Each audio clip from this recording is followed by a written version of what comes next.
I want to ask you about surveillance. We live under a government that can theoretically and in reality track every cell phone call, or email we would choose to send as an anti-terrorism strategy.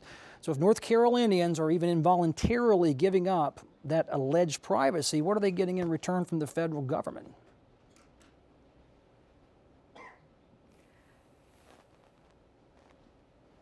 They're not getting anything in return from the federal government. The government is taking our information and storing it. And they tell you, okay, we're maybe not looking at it. You never know. But you see that they're pulling out bits of information here or there. And there is no warrant that says, Heather Grant, we're going to record everything off your phone. Heather Grant, we're going to record what you do on Google. It's a blanket warrant.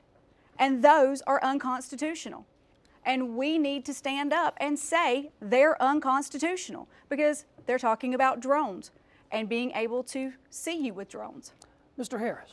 I do believe, Kelly, that we are living in such a rapidly changing world technologically.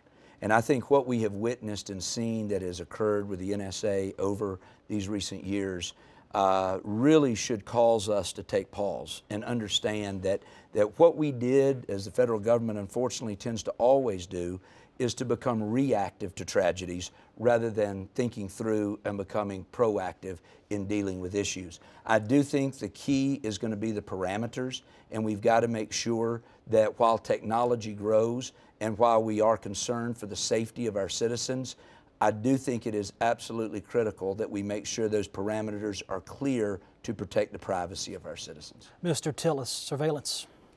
You know, it is amazing to me that Kay Hagan could hear about the NSA scandal and not take a definitive statement saying that that was wrong and it should be investigated. It's another example of our failure of the people of North Carolina. The issue of surveillance is an important one. We need to keep our homeland safe. So we need our intelligence agencies to have access to information. But when it comes to spying on American citizens, that's where you have to draw a very straight line and say no.